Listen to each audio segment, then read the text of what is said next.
The match just concluded 1-0 to Monaco. I'll say the first thing here. Um, Monaco didn't show much today at all. I know the result 1-0, but sloppy play. I can see how they've conceded so many goals in the season already. They conceded four to Lens, and then Troyes, they conceded four as well, all at home. They played better away, but um, just a bad result for Red Star.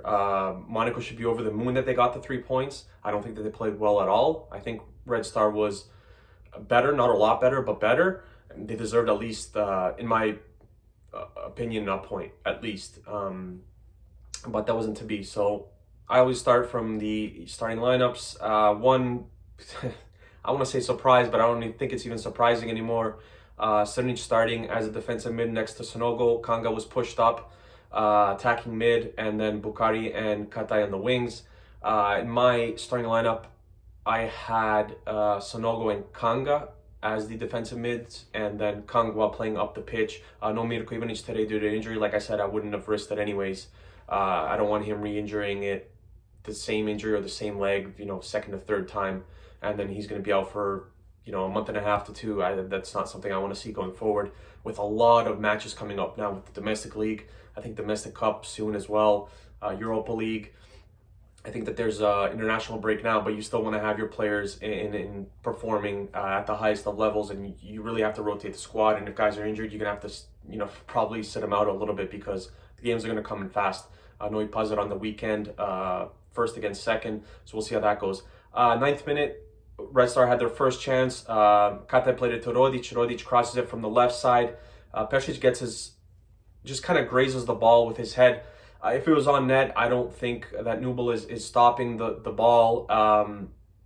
Great effort. And something that I had mentioned in my preview is that Monaco does allow a lot of right backs and left backs to kind of whip in the ball, and they don't really defend it that well. And the second post isn't marked very well from their standpoint either. So that was kind of a warning sign going forward for Monaco. 16th minute, Kanga with a giveaway in the middle of the pitch. Kamara misses the entire net. He's pretty much one-on-one with the goalkeeper Milan Borjan. Misses the net by quite a large margin considering how close he was. I think he got the ball off a little bit too late when he was already kind of falling down. So a huge missed opportunity there. Again, the middle of the pitch. There wasn't a lot of things that I didn't think Monaco did very well, but I think in the middle of the pitch they kind of closed down anything that Red Star tried to do rather quickly. They're a very kind of slow team. They didn't move that well without the ball or with the ball or without the ball. And yeah, that was a great chance for them to kind of go ahead here. 37th minute, Nubel drops the ball off a corner kick. Dragovic slow to react. He heads the ball just wide of the post. I think Dragovic was kind of surprised with the goalkeeper dropping the ball, and I always say as a professional, you have to expect things like this.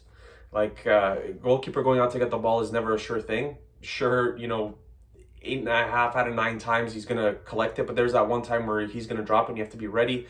I think that the preparation there could have been a little bit better, and it could have been 1-0. A few minutes later, 43rd minute, Bukhari one-on-one with the goalkeeper. I can't remember who the player for Monaco who's kind of tracking him or trying to mark him, but he made it very tough for Bukhari. And as Bukhari was coming one-on-one with the goalkeeper, Bukhari was a little bit on sort of to the right of the net inside the 18-yard box, and Nubel again made a very good stop. So for a goalkeeper that a lot of people said, had his faults with stopping the ball and keep it out of his net, first half he was Monaco's best player of the match, and I think Bukhari at that point was Red Star's best player. Magnificent, like I said, his ability to get by defenders and his quickness, he uses it very well. If you get the ball to Bukhari in space, more often than not, he's going to beat the defender that's marking him there, and he's not very. He'll look for the right play to make. Like if there is a teammate that's open, he's going to try to get him the ball, and if he feels that there's two defenders kind of tracking or they're kind of circling, closing him down, he's going to look to make a pass to get other players involved. He's not very like a cocky player where he's going to try to keep the ball and try to get by everyone. He always looks to make the right pass, high IQ player. The only thing I think in the first half, he had to be a little bit more decisive. I think that play there against Nubel, he should have scored. I think he gets a little bit on it more. I think he beats Nubel, but apart from that, I think he was very good. Sunic at times dropped back as a right back, so he kind of played like almost like a 5-4-1 formation, to where the center backs, Milunovic, Dragovic, and Irakovic, and then you had Rodic as the left back. So Sunic would drop back and play as the right back. He would also pinch in and help Bukhari in attack as a right midfielder, which didn't work out very well. I think there was a lot of confusion as to kind of who gets the ball and who does what with it. That type of confusion you can have in a match where you might just get one chance to score a goal.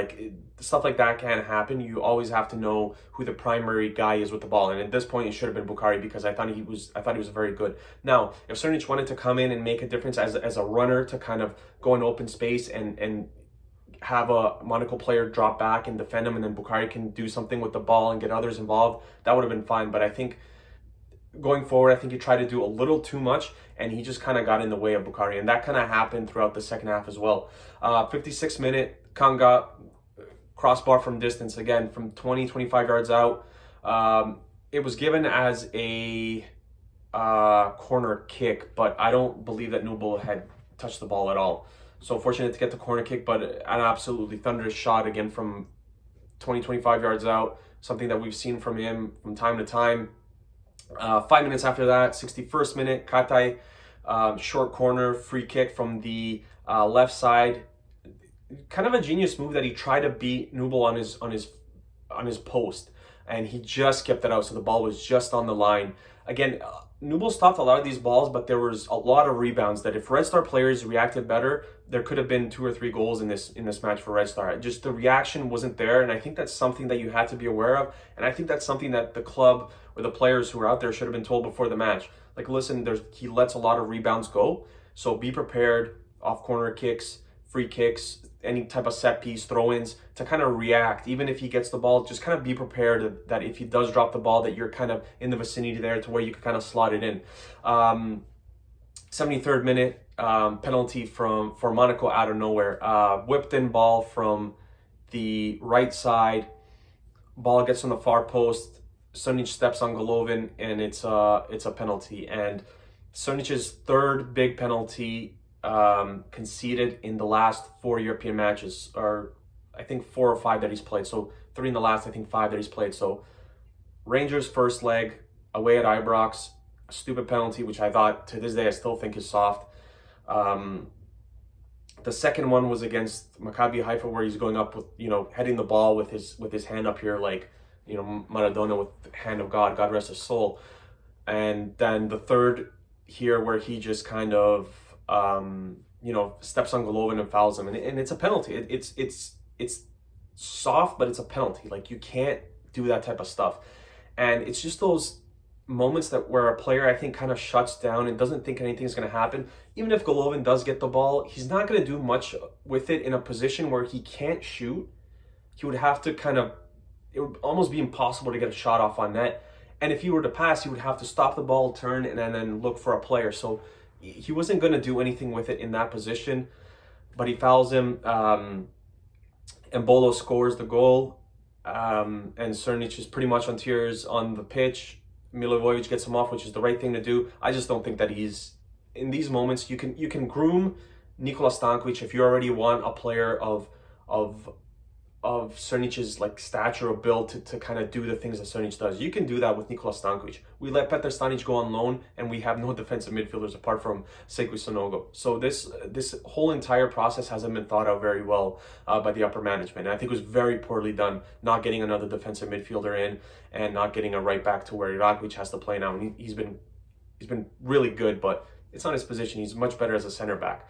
And honestly, maybe we would have even gone with 3 center backs, so Milunovic would have played anyways, and whatever the case may be. But 78th minute, a penalty shot on Ben. Referee ruled it out right away. So did VAR. Ben gets the ball past the defender. Defender goes in sliding. Ben kind of falls over him. Is he looking for the penalty? Yes. Has it been given before? Absolutely. James Vardy is excellent at doing that, to where the ball's kind of not really, he kind of kicks it up to him a little bit and he kind of chases it and he looks for the contact and then he falls over the leg. Like, it's been given. So the fact that it was ruled out very quickly, I was kind of surprised with. It would have been soft if it was given. Completely unbiased, it would have been very soft if it was given, but it is what it is. 89th minute, penalty shot for Monaco. It was given as well, and then it went to VAR and it was ruled out because Dragovic did get the ball and then he had fouled out in Bolo. 91st minute, Milinovic header off a set piece again, so it was a corner kick yet again. Nubel saves the ball, and again, there's a rebound, and Koulibaly just kind of slow to react on it. But I think that's in the second leg, or in the second match against Monaco. If Nubel is still in that, I think that's something that we have to keep an eye on, and that's something that has to be enforced. The guys that he does kind of stop the ball, but he sends the ball into like a dangerous area, like rebounds and stuff. So if guys are there ready to pounce, we could have scored a goal or two off just that today. In terms of substitutions, I mean, Veljko Nikolic got a chance to play, which is great to see. He was out for a long time with injuries.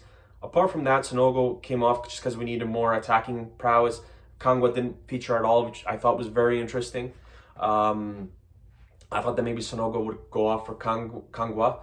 That didn't happen. Mitrovic came on as well. Koulibaly, like I said, I think has to be a little bit better in the air. Like, if that's one of your main things that you provide for this club, I think you have to do a great job of it. And I don't think he's done a great job of it yet. I realize he just got to the club and he's still kind of working in his fitness. Pescic didn't do much today either.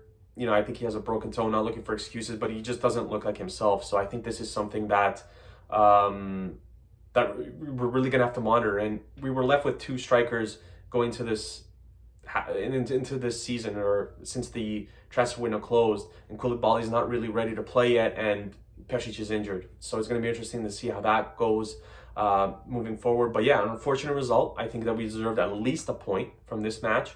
Monaco very fortunate to get all three. As it stands, I believe next week is the next match, so we look forward to that. And yeah.